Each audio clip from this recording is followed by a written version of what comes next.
She asked for half in divorce, yet I held our secret confession of love. The division begins. The morning sun filtered through the arabesque windows of the lawyer's office in Old Damascus, casting geometric shadows across the mahogany table where Rashid sat motionless. His fingers traced the worn leather cover of a journal pressed against his chest, hidden beneath his jacket. Across from him, Layla examined documents with the same meticulous attention she applied to her architectural blueprints, her dark hair falling forward to hide eyes he once knew as well as his own reflection. The apartment in Maz district, the lawyer droned, valued at 4 million Syrian pounds, to be divided equally. Layla nodded without looking up. Rashid watched her elegant fingers, the same ones that had once traced the curves of his calligraphy, learning the dance of Arabic script under his patient guidance. 7 years of marriage reduced to spreadsheets and signatures. Mr. Rashid, do you agree to these terms? He barely heard the question, lost in memory. Their first meeting bloomed in his mind like ink spreading on parchment, a gallery opening 3 blocks from this very office. He'd been displaying his calligraphy collection when she appeared, drawn to a piece that spelled home in flowing Thuluth script. It's beautiful, she'd said, her voice carrying the warmth of genuine appreciation. The way each letter supports the next, like they're protecting something precious. Would you like some jasmine tea? He'd offered, surprised by his own boldness. They'd talked until the gallery owner gently suggested closing time, discussing everything from Rumi's poetry to modern architecture's loss of soul. She'd laughed when he admitted he couldn't draw a straight line with a ruler, and he'd been captivated by how her whole face transformed with joy. Rashid. Layla's voice cut through the memory, sharp with impatience. Did you hear the question? He met her gaze finally, seeing a stranger where his beloved once lived. Yes. I agree. The lawyer continued listing their possessions like an auctioneer, the brass coffee set from their wedding, the Persian rug from her mother, his collection of antique kalams for calligraphy. Each item carried fragments of their story, now being dismembered with legal precision. Rashid remembered teaching her to write her name in classical Arabic during their engagement. They'd sat at his workbench in the studio overlooking the Damascene rooftops, his hand guiding hers as the kalam dipped into ink the color of midnight. She'd made mistakes, laughed at her crooked letters, but kept trying with endearing determination. Your name is already beautiful in print, he'd whispered against her ear, making her shiver. But in calligraphy, it becomes poetry. Now that same hand signed divorce papers, the hidden words. Layla's heels echoed through the empty courtyard of their home near Souq al-Hamidiyah, each step a small rebellion against the silence that had grown between these walls. The afternoon light painted copper patterns across the fountain they'd restored together during their second year of marriage, back when every project felt like an adventure rather than another obligation. She'd told Rashid she would come alone to pack her belongings. The truth was she couldn't bear his presence while dismantling their life, watching him retreat into that infuriating calm he wore like armor. The bedroom still smelled faintly of his oud cologne mixed with paper and ink, scents that once meant safety, now just reminders of what they'd lost. Her clothes came down from the wardrobe methodically, folded into suitcases with architectural precision. She was reaching for her jewelry box when her hand brushed against something wedged behind the drawer's panel. Curious, she pulled harder, and a sealed envelope tumbled out, her name written across it in Rashid's unmistakable calligraphy, each letter a small masterpiece. Layla's fingers trembled as she broke the seal. Inside, dozens of letters on cream-colored paper, dated across the past 18 months. The first began simply, "My beloved Layla, these are the words I cannot speak aloud." She sank onto their bed, her bed now, she corrected herself bitterly, and read. Rashid's confessions spilled across pages in his elegant script, how he still woke early just to watch her sleep, the curve of her shoulder in morning light his favorite view in all Damascus. How her humming while she worked on designs made their house feel alive. How he'd failed her by retreating into silence when she needed his words most. "I write to you at midnight," one letter read, "when loneliness sits beside me like an unwanted guest. I write the things my coward's heart won't let my mouth speak. That I'm sorry for becoming a ghost in our marriage. That I notice when you cry in the shower. That I love you more now than the day we married, though I've lost the language to show it." Tears blurred the ink as she continued reading.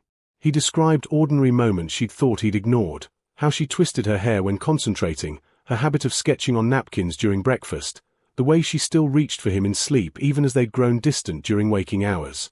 He apologized for his emotional distance, explained his fear that she'd outgrown him, that her brilliant career made his quiet calligraphy seem small by comparison.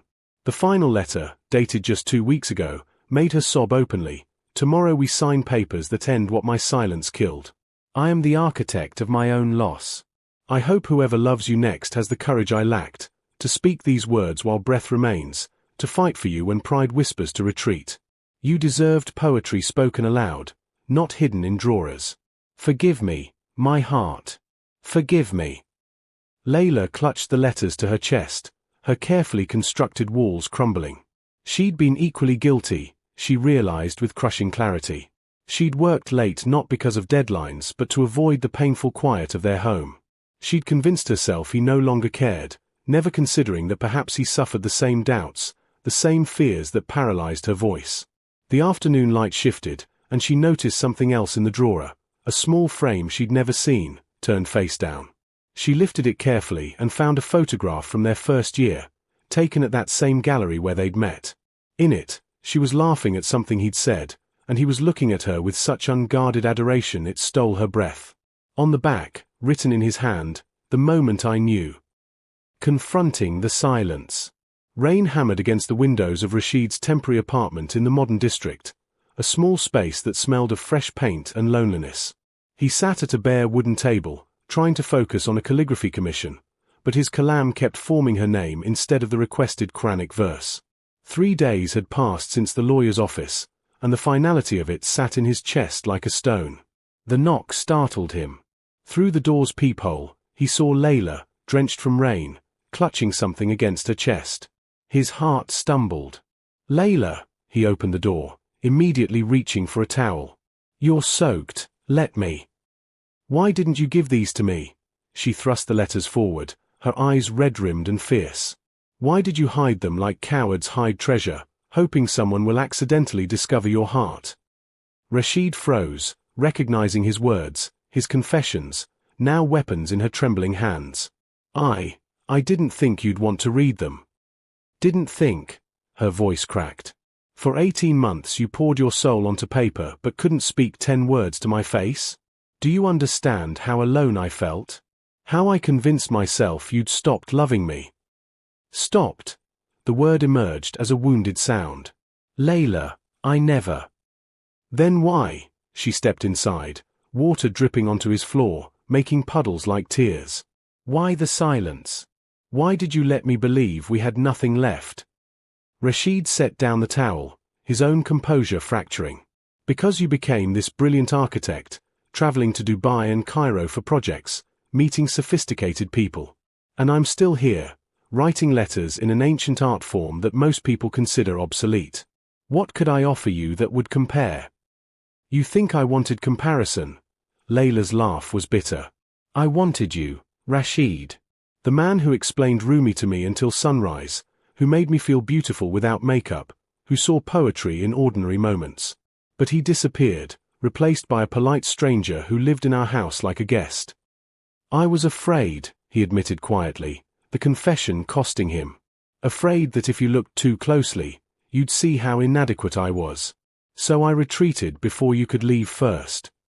"And I worked late," Layla whispered, "not because I loved my job more than you, but because coming home to your silence hurt too much. I thought you regretted marrying me, that maybe you wanted someone simpler, less ambitious." They stood in the small apartment, years of misunderstanding hanging between them like smoke. The rain intensified, drumming rhythm against glass. "I kept your first calligraphy gift," Layla said suddenly. "The one you made for my birthday. My heart knows her name. It sits on my desk at the office. On hard days, I touch it and remember when we knew how to talk to each other." Rashid's eyes widened. You kept it." "I kept everything that mattered," she said softly, "including hope that maybe, somehow, we'd find our way back." He noticed then what he'd missed in the shock of her arrival. She was still wearing her wedding ring. The simple gold band caught lamplight as she wiped tears from her cheeks. "Layla," he breathed her name like a prayer, stepping closer. "I never stopped loving you. Not for one moment of one day. I just forgot how to show it, How to be brave enough to risk your rejection. You wrote that you notice when I cry in the shower, she said, voice breaking. Did you know I was crying for us? For this beautiful thing we were destroying with pride and fear. I knew, he whispered. And it killed me that I didn't have the courage to open the door and hold you. Then be courageous now, Layla challenged, her dark eyes meeting his with desperate hope. Tell me it's not too late. Tell me we haven't signed away something worth saving. Rashid reached out slowly, giving her time to retreat if she wished.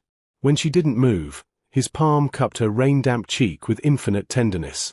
It's not too late. God help me, I'll spend the rest of my life proving that to you if you'll let me. Rediscovering touch. The rain had softened to a gentle patter against the windows when Rashid moved toward the small kitchen area. Let me make coffee, he said, his voice rough with emotion. The way we used to. Layla watched him retrieve the small brass dalla from the cupboard, the same one they'd received as a wedding gift from his grandmother.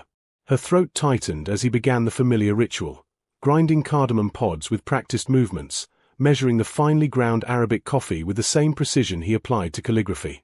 The rich aroma filled the sparse apartment, transforming it into something that felt like home. You brought the coffee set here, she observed softly. I couldn't leave it behind, he admitted, not turning from his task. Every morning I make coffee for 2 out of habit, then pour the second cup down the sink. Pathetic, isn't it? No, Layla said. I do the same thing. Muscle memory of loving you. He poured the dark liquid into 2 small cups, the ones painted with delicate jasmine flowers.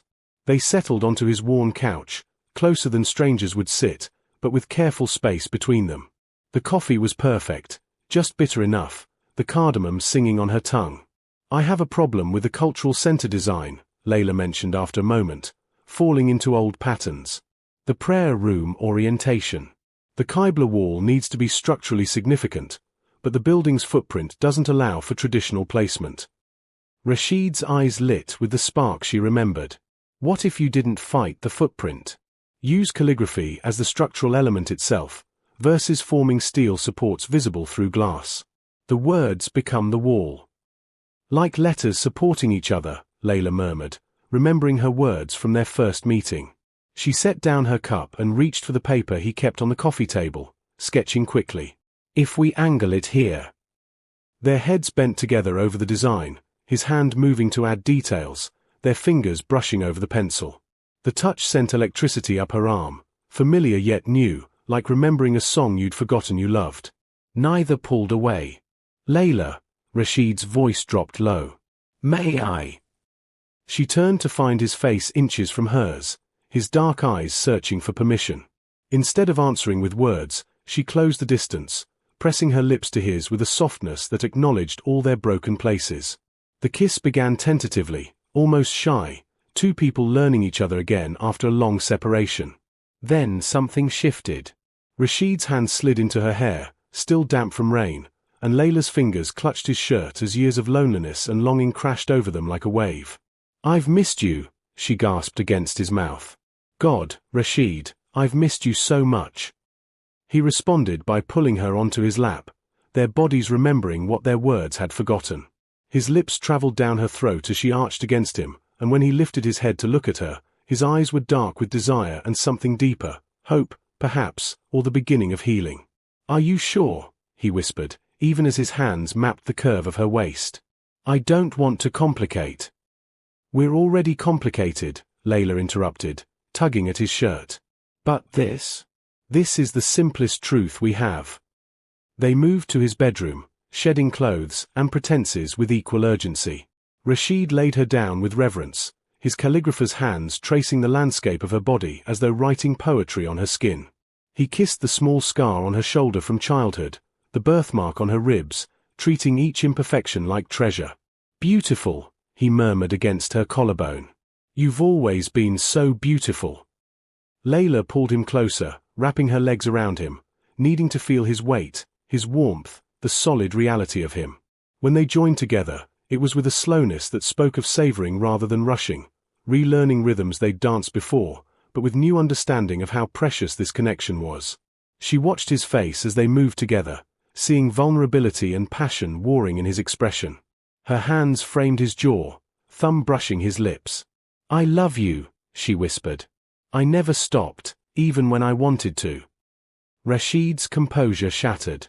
He buried his face against her neck, his movements becoming more urgent as emotion overwhelmed technique. They clung to each other through the intensity, whispering apologies and promises between kisses, years of suppressed feelings pouring out through touch and breath and desperate need. Afterward, they lay tangled in his sheets, skin damp with exertion, hearts gradually slowing. The rain had stopped completely, leaving the world outside washed clean and new. Layla traced patterns on his chest, the same absent-minded gesture from their early days, while Rashid's fingers drew invisible calligraphy on her shoulder. "What are you writing?" she asked sleepily. "Your name," he admitted. "Over and over. Like if I write it enough times, you'll stay real." Layla propped herself up on one elbow, looking down at him in the dim light. "I'm real. We're real. But Rashid, if we do this, if we try again, it has to be different. No more silence. No more pride getting in the way of honesty." "Agreed," he said solemnly. "I'll talk until you're sick of my voice. And I'll come home," she promised. "Even when work is easier than facing problems. Especially then." They talked through the night, wrapped in each other and newfound courage. About counseling, about weekly dates to remember why they fell in love, about learning to fight productively instead of retreating into cold silence. As dawn painted the sky in shades of rose and gold, they were still talking, still holding each other, still choosing to try. The new beginning. 6 months later, the same gallery where they'd first met had been transformed for their vow renewal ceremony. Layla had designed the space, using light and shadow to create intimate pockets within the open room. But the centerpiece was Rashid's creation, a massive calligraphy installation that took up an entire wall. Their story flowed across the surface in breathtaking Thuluth script, the words from their first conversation, lines from the hidden letters, their apologies and promises, the vows they were about to speak again. Each word supported the next in an intricate dance of meaning and beauty, black ink on cream parchment that seemed to glow in the afternoon light streaming through arabesque windows. "It's magnificent," Layla's mother whispered, tears in her eyes. "It's like watching your love made visible." Layla stood before the calligraphy in her simple ivory dress, reading their history written in Rashid's elegant hand. He appeared beside her, handsome in his dark suit, and took her hand with confidence that would have been impossible 6 months ago. "Ready to try again?" he asked, his smile warm and open. "Ready to succeed this time," she corrected, squeezing his fingers. The ceremony was small, just family and close friends who'd watched them nearly destroy something precious, then find the courage to rebuild it. The sheikh who married them 7 years ago spoke about gardens requiring constant tending, about love being a verb rather than a feeling, about the strength found in vulnerability. When it came time for their vows, Rashid's voice was steady. "Layla, I promise to speak my heart even when fear suggests silence. I promise to fight for us when pride whispers to retreat. I promise that you will never again have to discover my love hidden in drawers. I will show you daily, in words and actions, that you are my greatest work of art." Layla's tears fell freely as she responded, "Rashid, I promise to come home to you, not just physically but emotionally. I promise to value this above ambition, to remember that my greatest achievement is not in buildings I design but in the life we build together. I promise to see you, truly see you, and never again mistake quietness for indifference." They exchanged rings, new ones, designed together, each inscribed with a line from Rumi, "Lovers don't finally meet somewhere, they're in each other all along." The celebration afterward was filled with music and laughter. Rashid's cousin played the oud while Layla danced, and when Rashid joined her, pulling her close despite his self-professed lack of rhythm, their friends cheered. This time, there were no walls between them, no careful distance maintained. Later, as the party wound down, they stood together before the calligraphy wall. "What will we do with it?" Layla asked. "I thought we could hang it in our new home," Rashid suggested. "The one you're designing for us." Layla smiled. Their house was her most personal project yet, a blend of traditional Damascene architecture and modern design, with a light-filled studio for his calligraphy overlooking a courtyard garden. Every detail was chosen together, compromises made with love rather than resentment.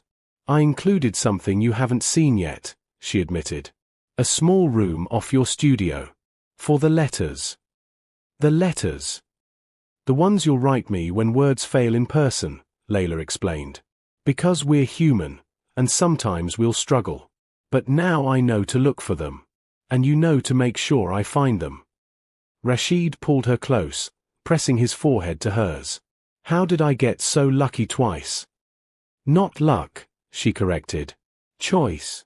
We chose each other again, eyes open to all the flaws and difficulties. That's better than luck.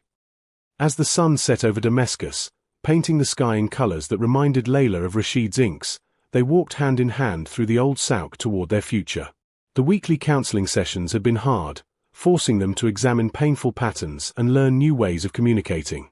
The date nights, Friday evenings reserved just for them, had slowly rebuilt intimacy they'd thought lost forever.